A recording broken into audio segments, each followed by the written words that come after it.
Welcome in all. Thank you for tuning in. Thank you for joining the Dynasty Force podcast. Wow, it says we've been live for 4 minutes, and that is not true. So that's awkward. I am here, Robert, as always, at Fantasy Force FB on Twitter with my co-host Billy Briz at Getting Bills. Billy, how is it going today? NBA draft tonight. Yeah, man, I'm excited. You know me for a very, very long time, probably since I was a freshman in college. So that's about 5 years from the day that we met. Sounds a little bit emotional in relationship wise, but not really. The relationship here is with LaMelo Ball. You know, I've been a big fan of LaMelo Ball for a very, very long time. If you remember back in the day when we used to watch him play in Lithuania at my apartment on Facebook Live type time. I remember that. So a lot of people don't understand, man. I've been waiting for this day for about 4 years. If there's one other person that is more excited for LaMelo being drafted #1 overall tonight, would probably be LeVar. But he's not benefiting off that Triple B brand anymore, so we don't know where he lies.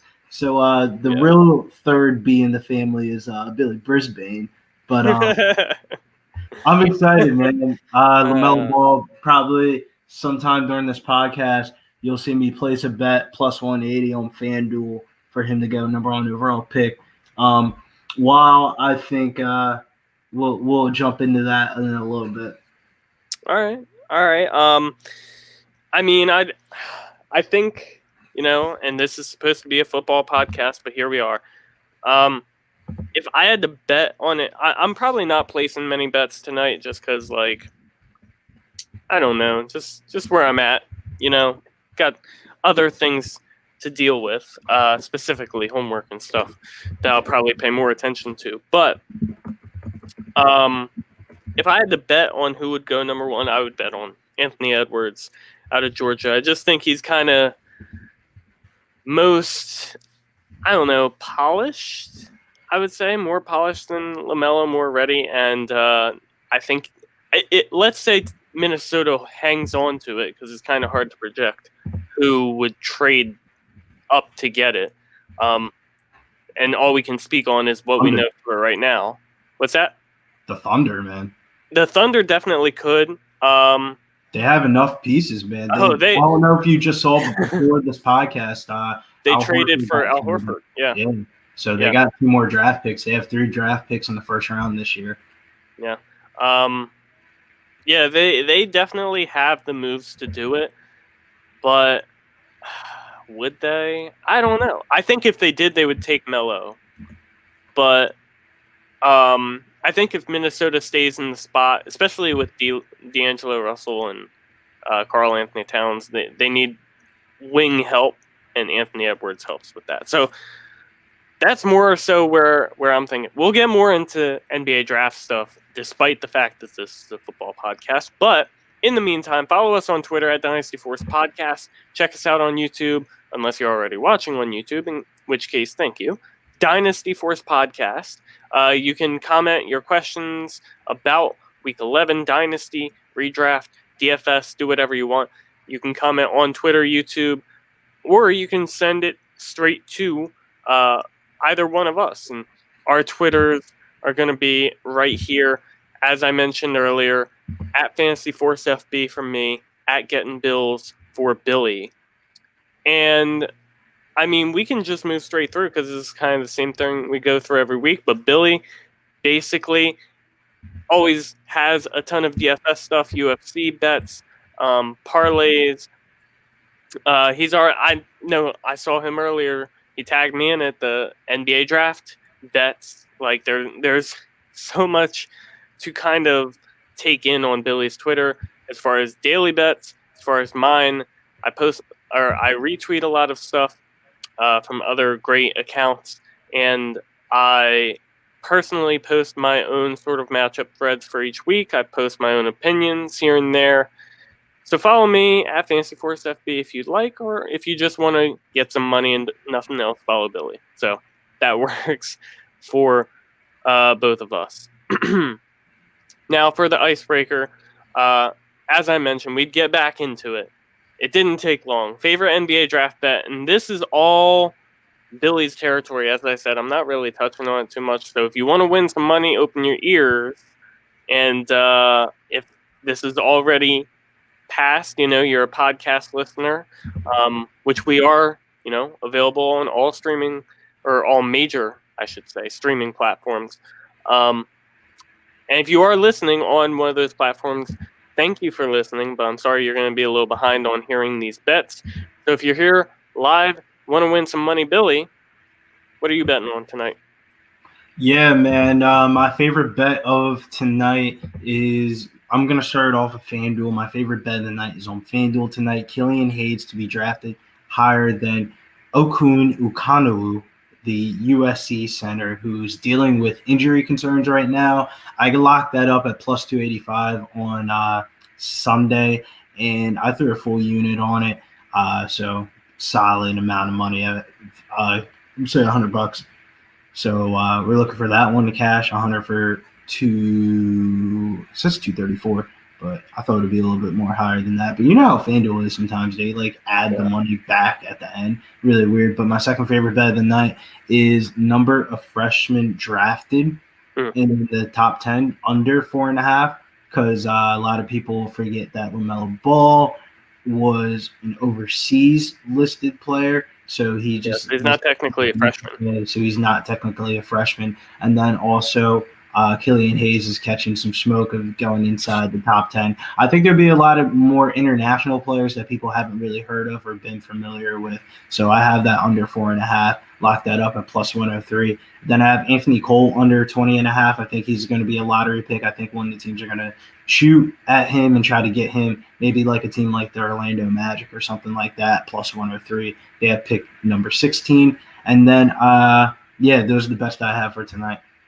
Yeah, for sure. Now, we live in Philly. I'm not a Sixers fan. I'm a Raptors fan, so a little different. But, Billy, you are a Sixers fan. I am in a group chat with a lot of Sixers fans. Let's say the Sixers keep their pick, which I would probably put at lower odds right now just because the Sixers are trying to acquire pieces to help them win. But let's say they do keep their pick. What would you kind of be looking at with that pick? Who would you hope that they would be getting?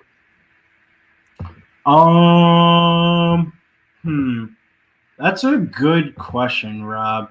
So one of my friends made the suggestion of Cole Anthony, which was, a name that you brought up, thinking of him being a lottery pick. So you think he could be a nice little slot in for the Sixers as a rotational piece? Yeah, but I don't think that he's going to last that far. You know what I'm saying? Because I think somebody's going to definitely want to take the upside on him. Family type of guy. But there's a guy that I forget where he is from. I'm trying to find the school that he went to, but I'm seeing that San Diego State kid. I forget the kid's name. I'm trying to find it right now. Just give me a quick. Sure thing. San Diego State, though. Kawhi Leonard. Toronto Raptors 2019 NBA champions. That's all I got to mention. Yeah, thank you. If I had to be selfish, not the kid that I was just talking about, but if I had to be selfish, I would like to see the Sixers get one of the Arizona kids, Josh Green. He went to IGM Academy. He was a highly regarded high school prospect, but without the NCAA tournament this year, a lot of people didn't get a full sample size of what he looked like. And then Nico Mannion, who's listed as for Team Italy, but he's an American, kind of grew up through the American system and stuff like that, but he plays internationally for Italy. He also went to Arizona also as well. He could help give us some point guard depth off the bench, kind of like a higher ceiling of a TJ McConnell. Interesting. Some good intake there to look ahead tonight. Hope all of you tuning in are excited for the NBA draft as much as we are.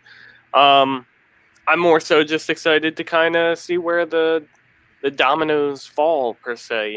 How things land for each team. If I had to keep an eye on one team, it might be the Suns too at the number 10 pick, I believe.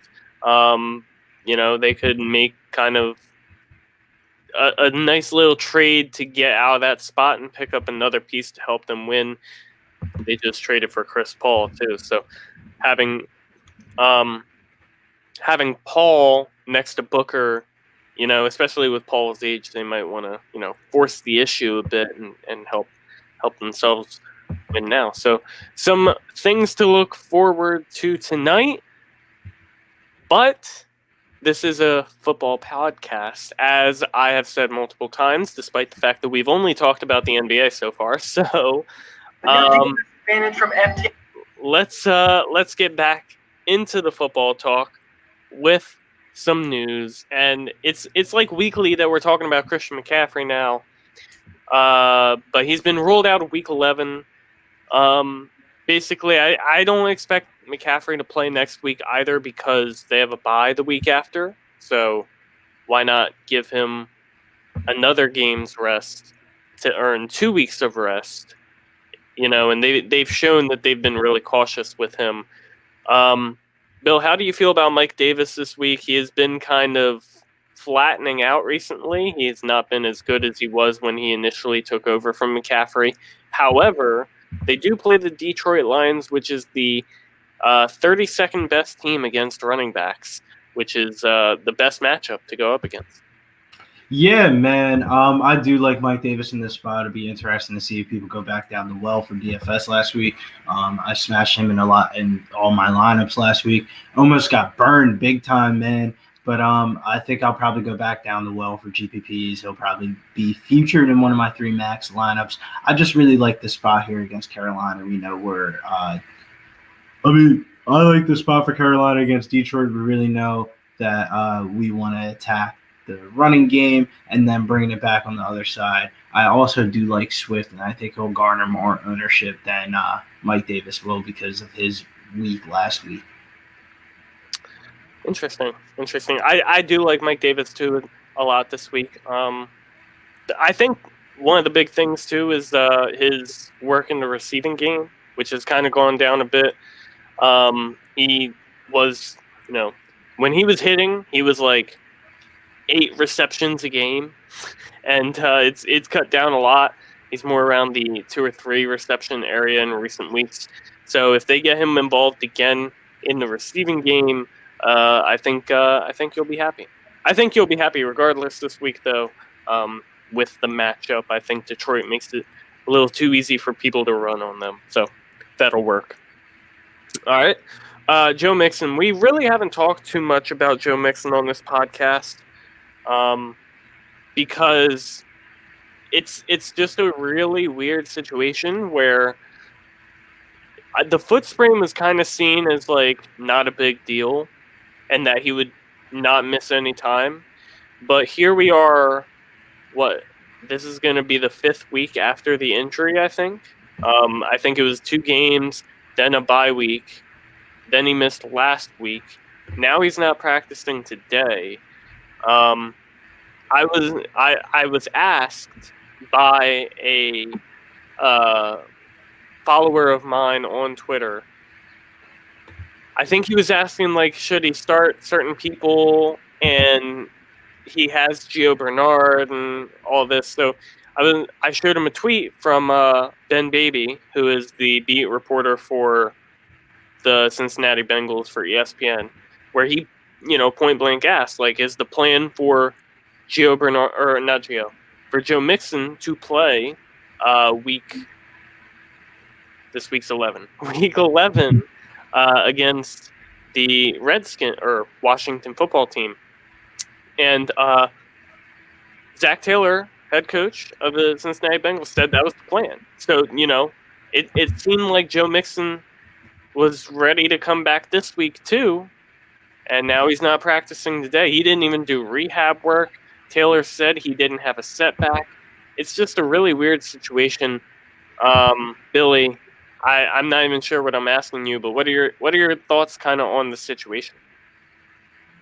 I'm kind of really concerned about the situation because I was looking last week and it was like really random. It was like a Saturday news drop that Gio Bernard was going to be the starting running back for this week. So I feel like that is concerning for Joe Mixon because you never really want to see your running back get ruled out that late into the week. Yeah. I can't really say, well, I as a Joe Mixon owner, I hope he's back quicker. The problem is I just don't have high hopes for it, and I don't know. I in my redraft league I dropped Gio Bernard ahead of the bye week because I needed the roster spot, and I was pretty sure that Mixon would be back after the bye week. So now there's that egg on my face that Mixon isn't back yet, and I don't think it's going to cost me a playoff spot. But man, I to compete. I really need Mixon to come back. So here's hoping he comes back sooner rather than later, and it's not like an AJ Green situation last year where he just kind of doesn't play all season. From there. Let's move on here. Talk about some better news. Raheem Mostert and Tevin Coleman both expected back for the 49ers after their bye in Week 11. JaMychal Hasty broke his collarbone last week, so this is actually nice for the 49ers. They're not stuck with only Jerick McKinnon, who did not look good in that game last week. I can't remember right at this moment. They played New Orleans, which I knew that would be a tougher matchup, but he didn't look very good. So Mostert and Coleman coming back. Billy, have we? I don't even know. Have we seen Mostert and Coleman both healthy for like a full game this year? I don't think we have. Maybe the first game of the season. That's about it.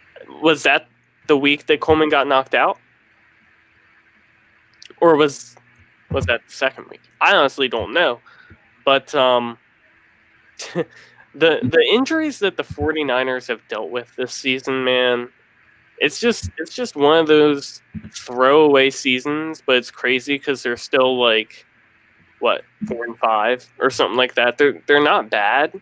It's just funny because off the Super Bowl, all of those injuries, what could have been for another great run in a tough division too.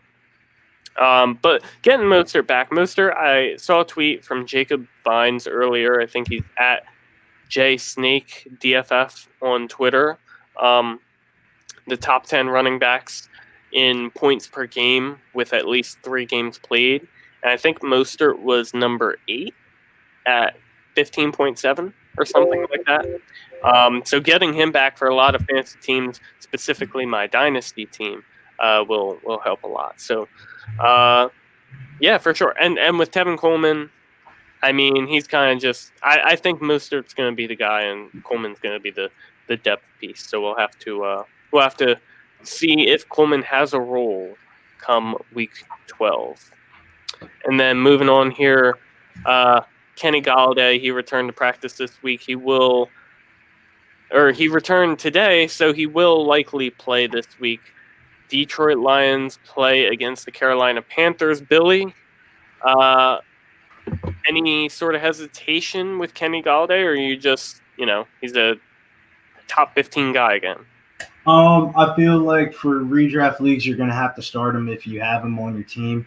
Who does Detroit play again this week? I just said it earlier in the podcast. Carolina. Yeah, Carolina. I feel like it was a good spot for Kenny G, but it's kind of worrisome about his injury history because I feel like the Lions wouldn't want to overplay Kenny Golladay, meaning like if there's any signs of him like limping, showing not playing 100% full speed, I feel like they wouldn't play him for the onslaught of snaps that he usually gets. And I feel like that's really his upside when Stafford's in the game with Kenny G. They just kind of have this like Connection. Calvin Johnson-like connection where they just kind of know where each other are at the any time of the field. And I feel like his floor was kind of like safe because of the snaps, so he was getting like a certain amount of yards per game, and then like maybe get that touchdown or not. But I don't know, man. I would play him for season long, but I wouldn't play him for daily fantasy. I feel for sure. Stafford is also kind of dealing with a thumb issue. He's probably going to play through it. It's like an issue like Drew Brees had last season, but not as severe.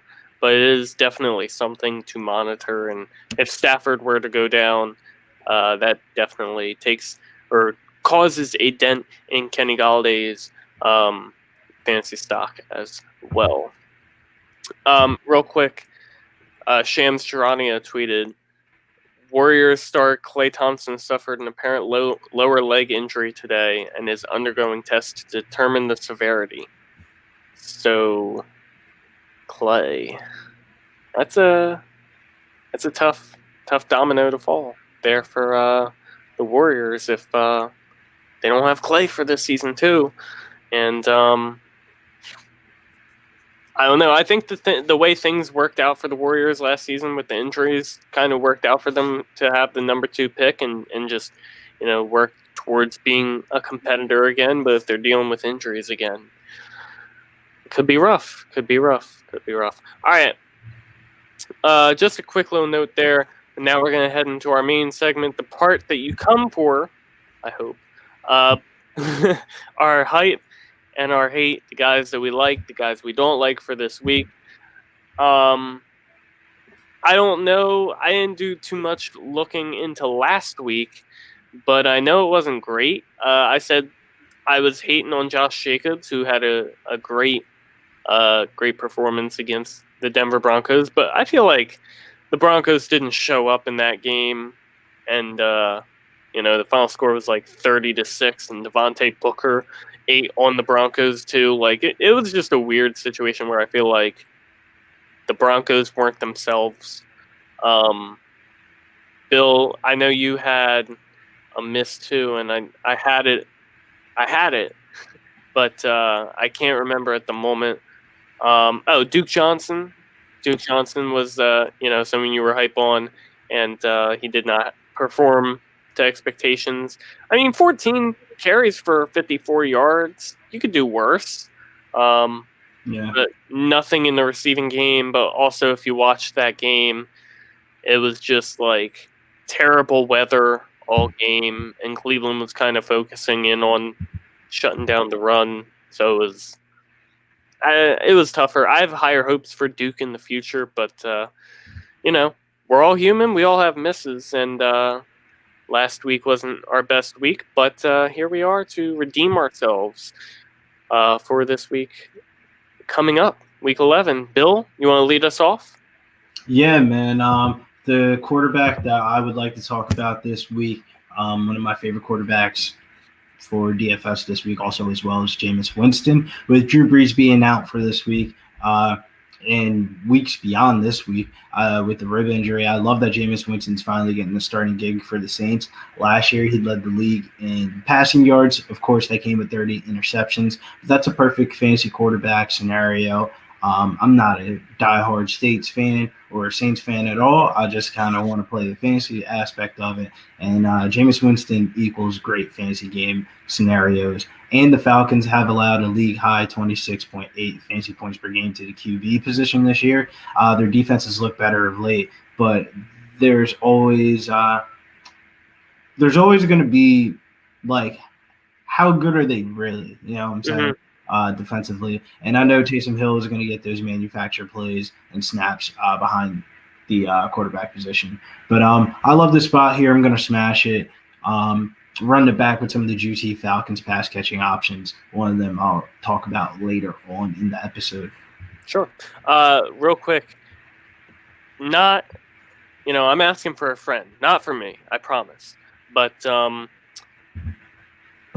Winston this week against the Atlanta Falcons, or Cam Newton going up against the Houston Texans?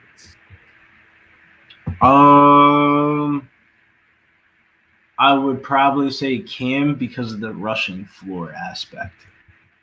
Interesting. That is what I. That is what he thought when he was wondering who to start. All right. For me, I'm.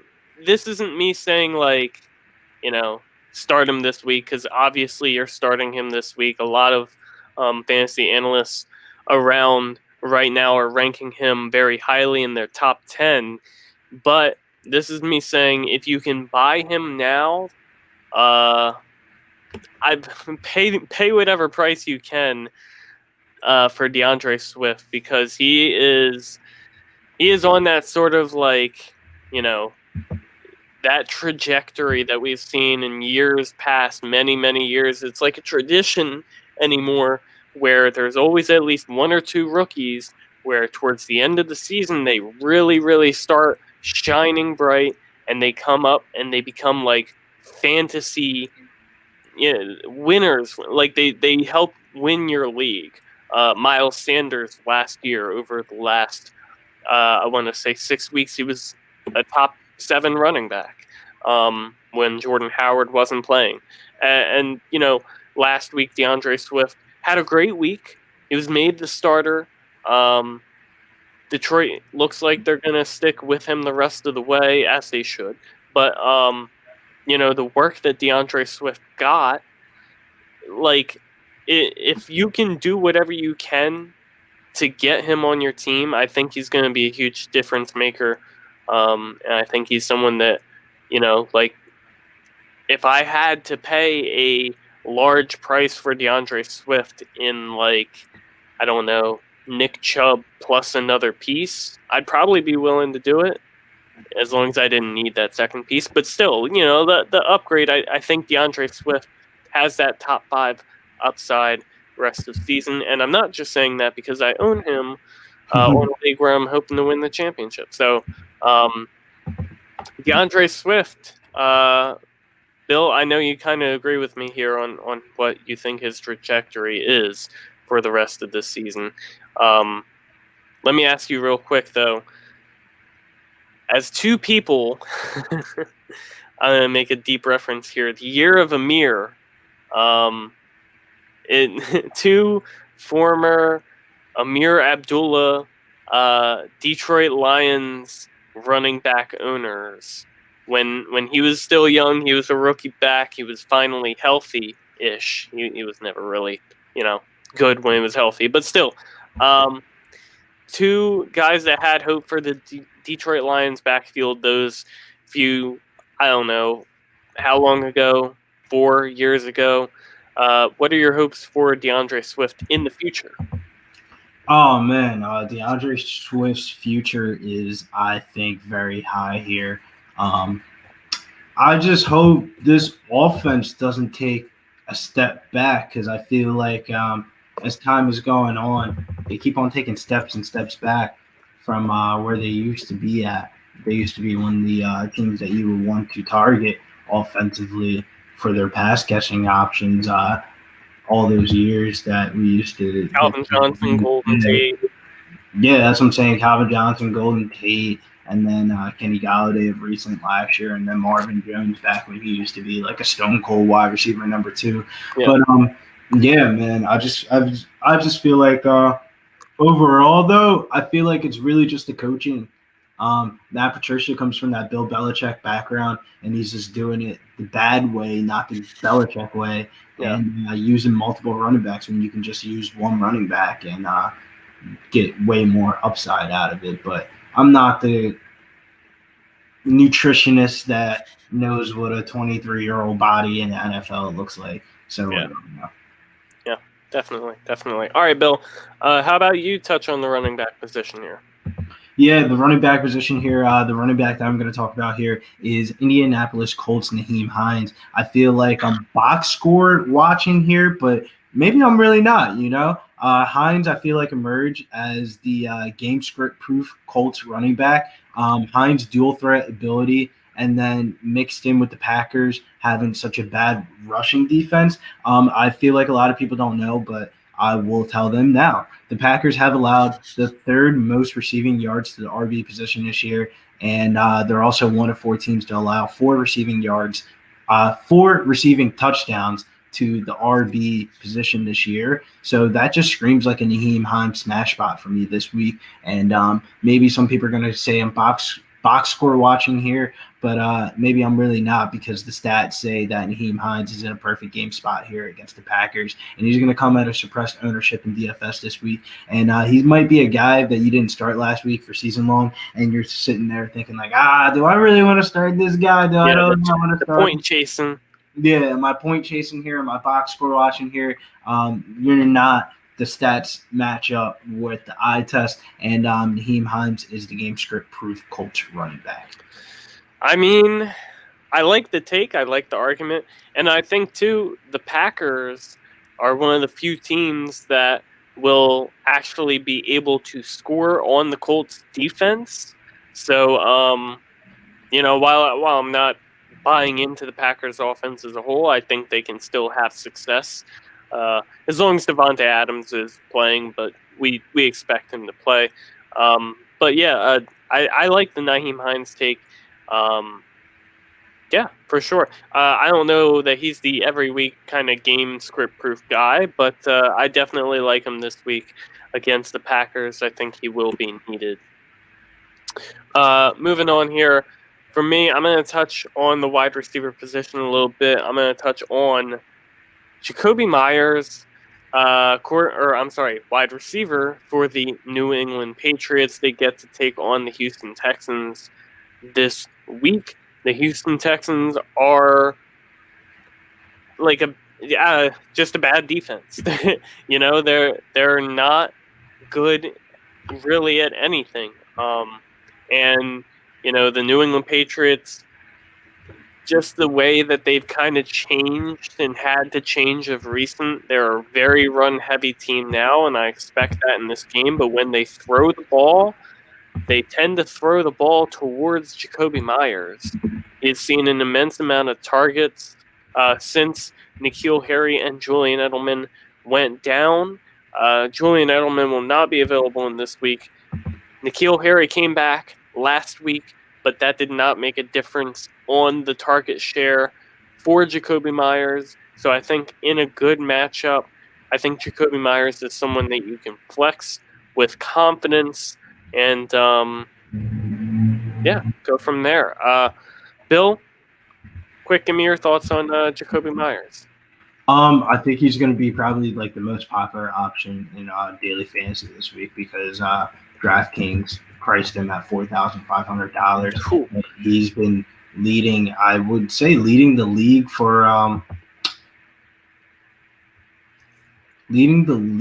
something. I forget what it was. It's probably like targets. Yards. It was like targets over like the last 3 weeks or something like that. It was like something really weird like that. Yeah, I wouldn't be surprised. Real quick, I'm trying to look at his PPR rank over the last 3 weeks, and he's the wide receiver 6 over the last 3 weeks. So he's doing pretty good, and I'll real quick pull up the target share too if I can find that over the last 3 weeks. Let's see. Teams that I want to look for. I want New England.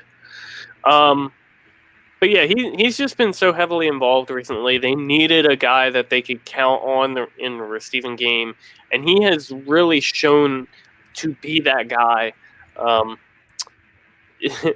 Since week 7, by the way, before week 7, so there was 5 games in that time because they had a bye week, so 1 through 6. He had a total of 1 target. Since then, the last 4 games, he's had 37 targets. So that's about 9 targets a game. So that's a very healthy workload for Jakobi Meyers. And as I mentioned, the matchup is there for him. You give him opportunity, you give him the matchup. I think it's going to work out for him. How about you at the wide receiver position here, Bill? Yeah, the wide receiver here that I want to talk about is the alpha fucking dog himself, Terry McLaurin. He's been smashing this year, and he's creeping up the ranks for dynasty wide receivers. I would say, honestly, he's a top 10 dynasty wide receiver right now. Mm-hmm. Long term, I feel like he's having his DJ Moore-like season.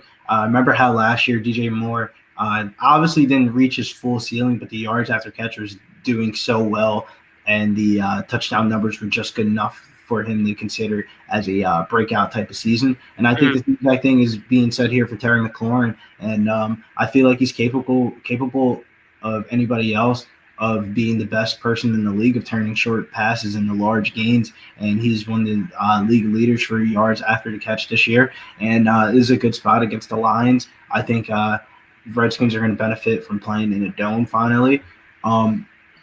That's why I feel like you were talking about Antonio Gibson and the rest of the fantasy community for this week. The Redskins usually play good when the games are where they're not big underdogs. You know what I'm saying? For their offense, and I feel like regardless of game script scenario, Terry McLaurin is the alpha dog, and I feel like a lot of people are not estimating his value correctly. If you're in a redraft league and you're getting close to the trade deadline and you're looking for maybe like that one wide receiver that's going to push you over the hump to flip for like some RB depth or something like that, I feel like Terry McLaurin's the guy because the person that usually owns him might have him as their second wide receiver, and they think like, yeah, Terry's been playing pretty well of recent. I can get rid of him. I'm not a big fan of Alex Smith, but take advantage of that situation and play Terry McLaurin. I feel like he's going to smash, man. Alex Smith, one thing I can say about him is he is the type of quarterback to lock on to guys that he knows can perform. Like, for example, over the last 2 weeks, J.D. McKissick has seen 29 targets. So, that's just an example. I definitely agree with you on Terry McLaurin. Another thing I will say real quick, because you mentioned Antonio Gibson, I'm very happy to be an Antonio Gibson Dynasty owner, and I feel like everyone else out there should be. He's the current running back 14 on the season. He's not involved in the receiving game at all, and he has that upside next season, and the offense only has the potential to get better as they try and find their franchise quarterback. So I just think the ceiling for Antonio Gibson is so high, especially knowing Ron Rivera and the kind of coaching, Scott Turner, the coaching staff in Washington, and how they prefer kind of to use one back. And I see that as Gibson's future, and I think if you can buy him in Dynasty by any chance, then you should. But as a Dynasty owner of Antonio Gibson, I am not selling. Real quick, Billy, I also want to mention this. So in my home Dynasty league with you that you're in it, because you saw this trade, basically I traded with my friend before the season started, or right when the season started. I traded Antonio Gibson, Christian Kirk, and 2 firsts, and swap rights to another for Dalvin Cook, Deshaun Jackson, who's really done nothing, but and also a second and a third. And I feel like everyone looked at that situation, they were like, wow, Rob's taking that side by a mile, Dalvin Cook, that's quite a bargain.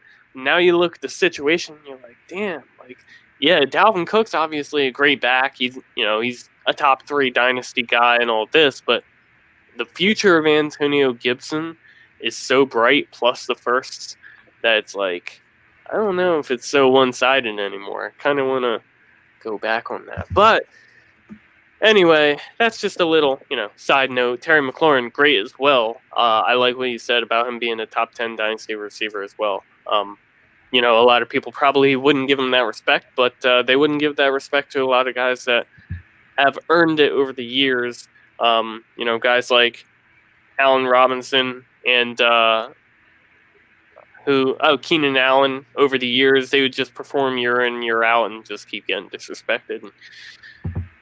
Terry McLaurin might just be the next guy because of the team that he's on in Washington. So, moving on for me here, I'm going to touch on a quarterback real quick. It's going to be Ben Roethlisberger that I'm hyped for in Week 11 going up against the Jacksonville Jaguars. You saw last week against the Cincinnati Bengals that the Steelers' offense gave the reins to Ben much more than they had in the past. And, he was great. He was great last week. Chase Claypool, Deontay Johnson, Juju Smith-Schuster, Eric Ebron. He's got the weapons, without a doubt. Ben is healthy. He's looked good. And with a healthy, strong-looking, and successful passing game, with the level defense that they have and everything that this team has to offer, it's really tough, to beat the Steelers the way they're playing right now.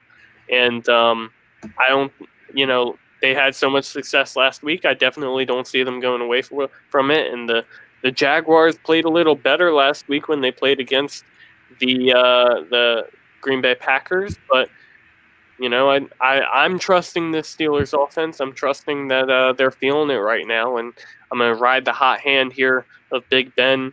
I'm probably playing him, as a top 6 option. Probably, I don't do rankings for each week, but probably as a top 6 option. So I feel pretty solid with that. All right, Bill. How about you finish us out here in the hype? Yeah, man. The last person that I want to talk about here is Hayden Hurst, the Atlanta Falcons tight end here. Hayden Hurst is finally starting to get a hold of his target share in the Falcons offense, unlike the beginning of the season. Last week, Ridley was out and he led the team in targets. People may shy away this week because of Ridley is returning to practice this week, but I really like the over-under in this game, and it's high enough for a perfect tight end situation play, because a lot of people, I feel like, look at the wrong things for tight end situations. Like, remember the last couple weeks, that 1 week I was on Tyler Croft.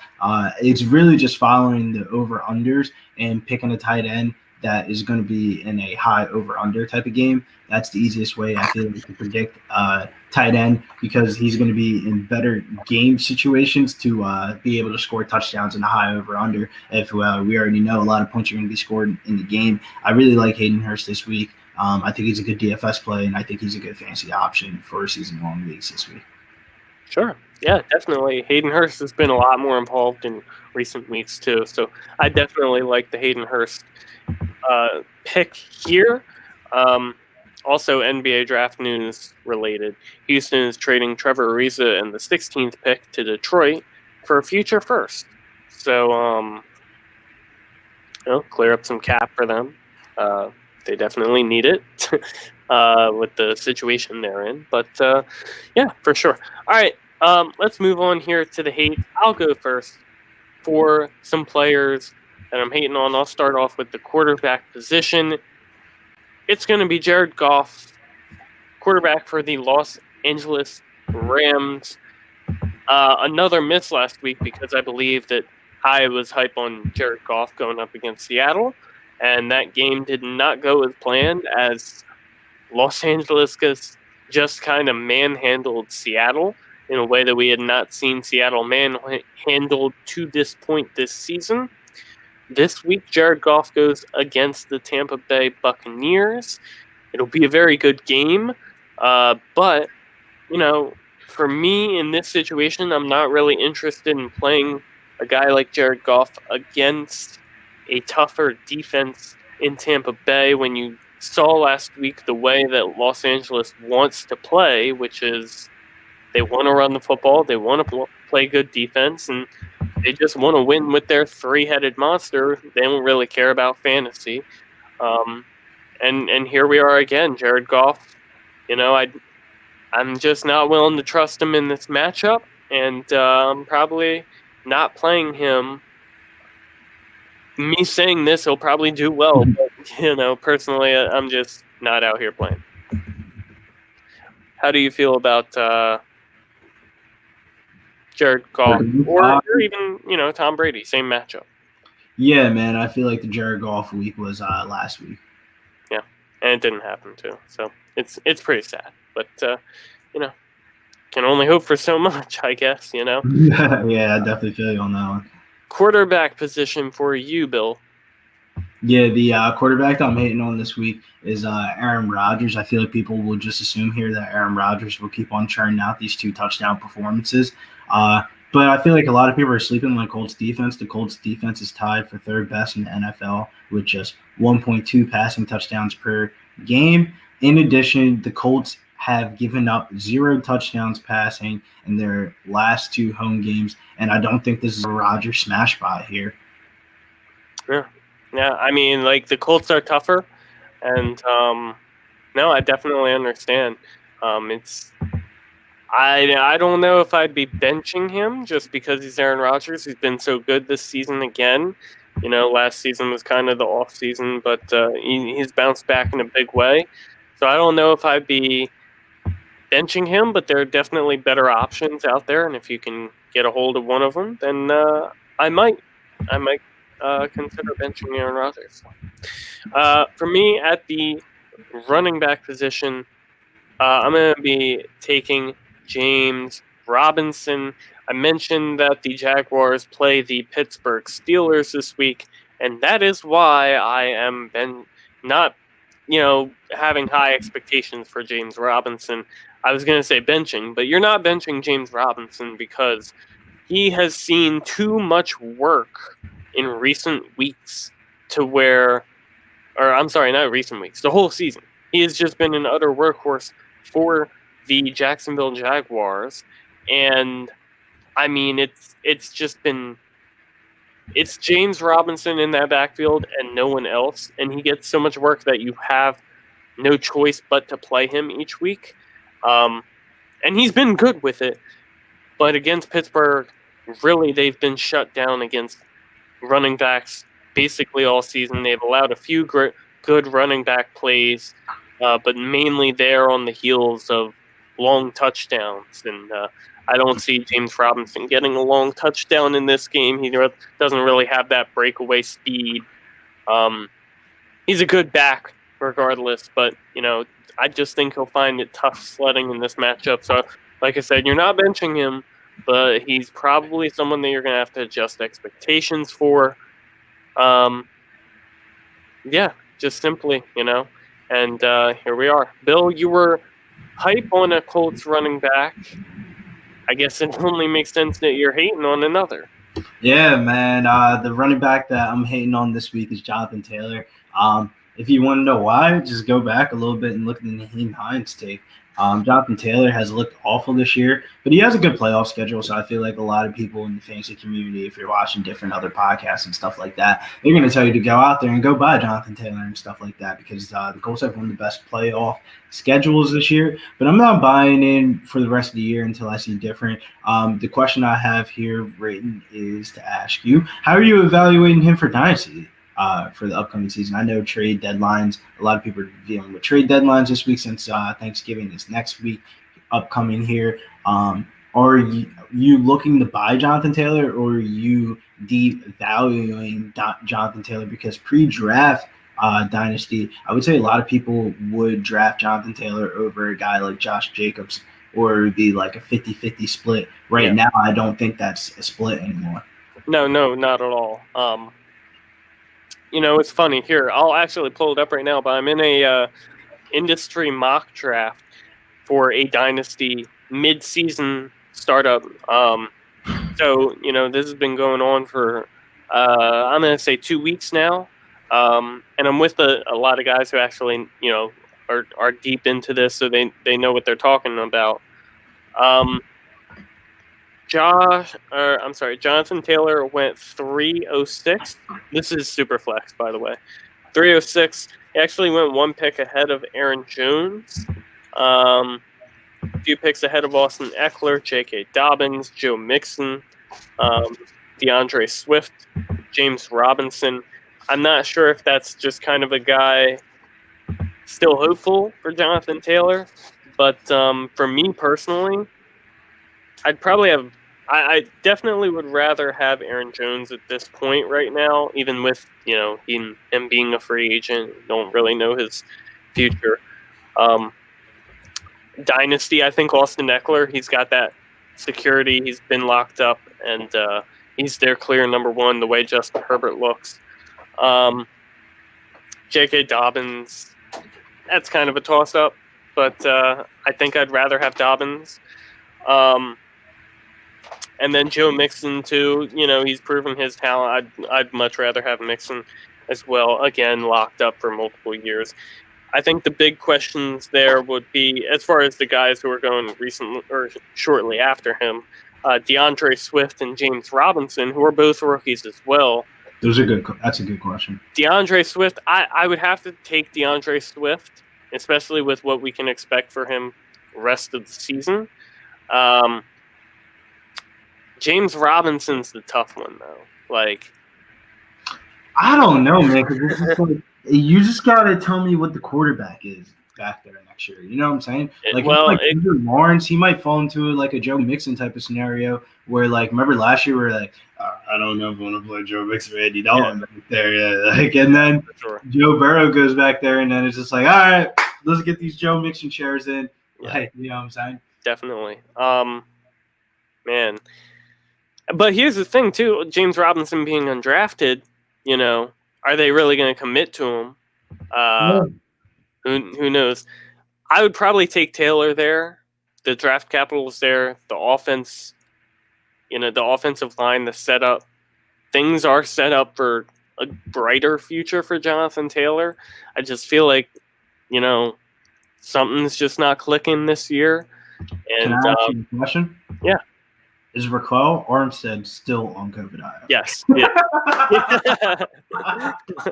Yes, he's still on COVID IR. They saw James Robinson was all right, fuck this dude, Raquel. We're about to just keep this dude on COVID IR.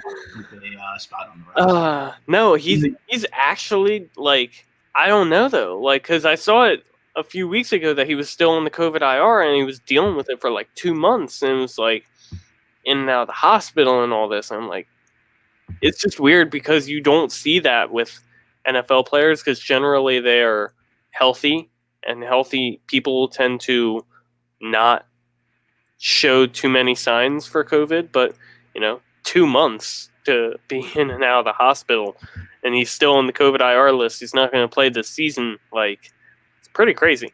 And, Raquel Armstead, too, was a guy who had an opportunity when Leonard Fournette was cut, and COVID kind of screwed that all up for him. And, now James Robinson, if they're going to roll with a running back on their roster for the future, it's going to be James Robinson. So definitely, I think they'll commit to Robinson, though, because he's been solid and he'll be really cheap, to own for 2 or 3 years. I think that's the route they're going to go, but the fact that, if we had been talking about Jonathan Taylor versus James Robinson comes draft season, rookie draft season, it wouldn't have even been close to a discussion. And it's, here we are. Things change so much in fantasy football in a short amount of time. It's crazy. Yeah.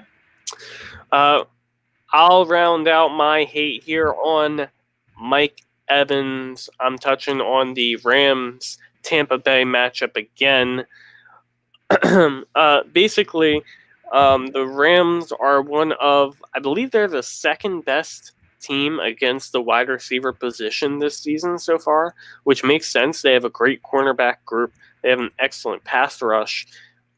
I think that Tampa Bay can get it done in certain weeks. You saw last week against Carolina, Mike Evans had a good week. Chris Godwin was pretty solid. I don't know Antonio Brown's stat line off the top of my head, but I don't think you were upset at what he did. I don't think. Actually, I want to check that out now because I may be completely wrong with that. I know, though, that Mike Evans and Chris Godwin you were happy with. Last week, yeah, I played Godwin in DFS on the Express slate. I played him and Evans, and don't know why I didn't play that in the main slate. But yeah, I don't know how Mike Evans did last week. I can look that up real quick. He had a pretty good week last week. He had 6 catches for 77 yards and a touchdown. I feel like nobody I feel like the Sharks were kind of on this because 65% of the tickets were on the over in that game. But any game that the Bucks are gonna hit the over, Mike Evans more than likely is probably gonna score a touchdown. Yeah, and Antonio Brown was even fine at 7 for 69.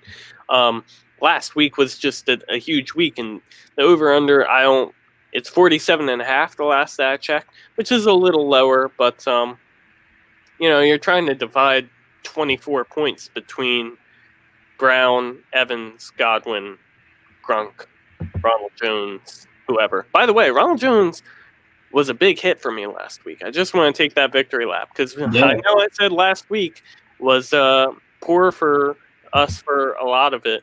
I did suggest Ronald Jones, and that came through, and he had a huge week. Anywho, back to Mike Evans. I expect him to be shadowed by Jalen Ramsey in this one. He tends to be the X receiver, the outside guy, and Jalen Ramsey has been locking people up this season like he has for most of his career. And I'd expect more of the same.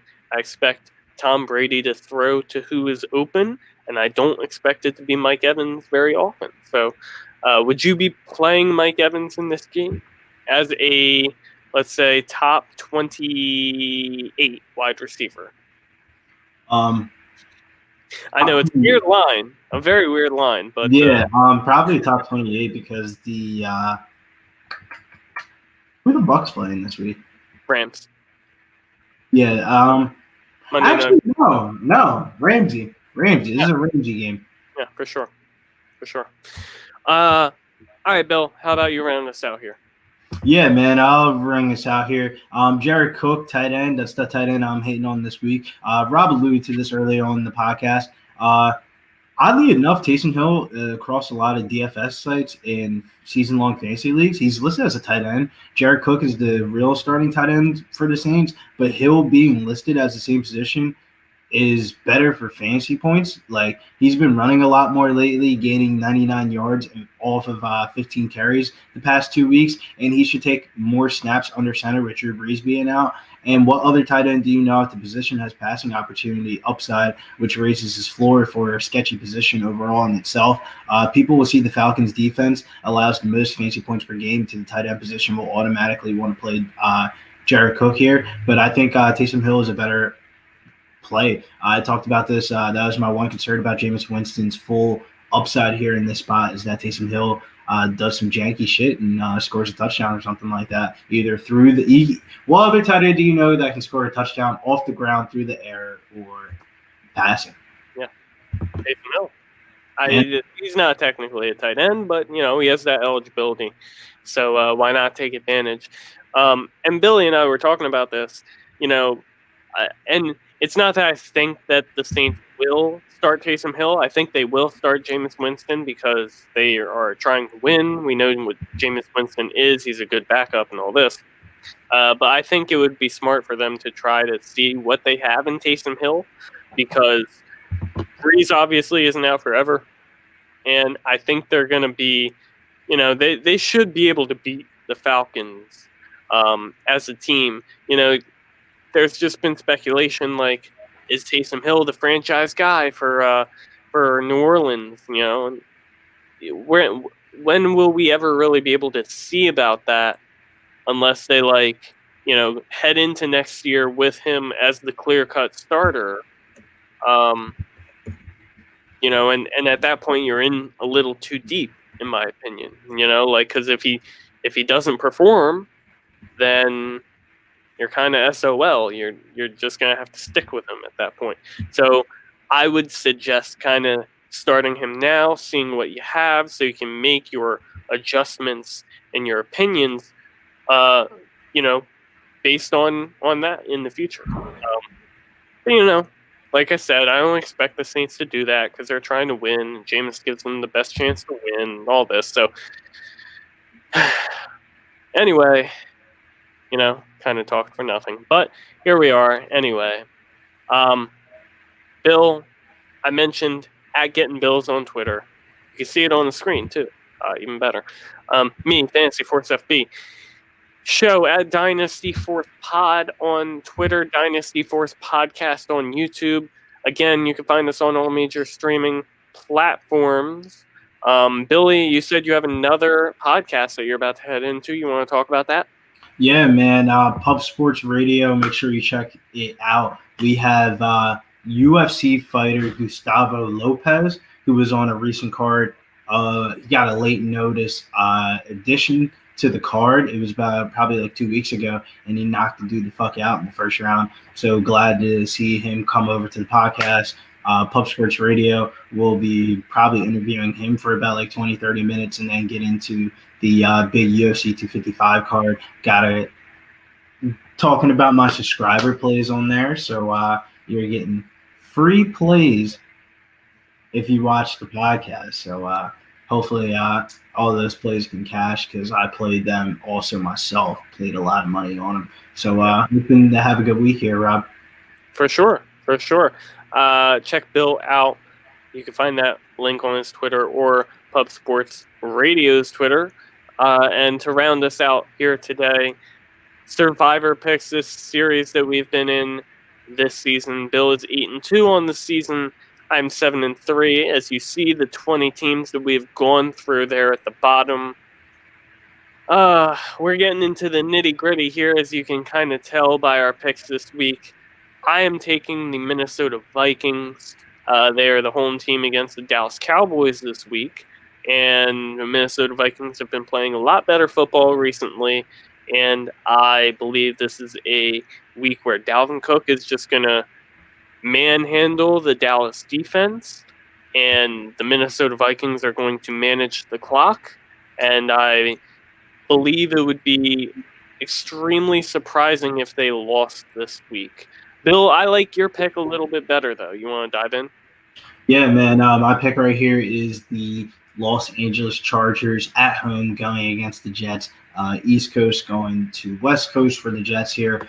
Bad spot here. I feel like Herbert gets on the roll finally and gets the night going off pretty well for the 4 o'clock slate of games. It'll be pretty interesting to see how big of a favorite the Chargers are, trying to take advantage of that, maybe hit a couple of Kalen Balaj reception props. Yeah.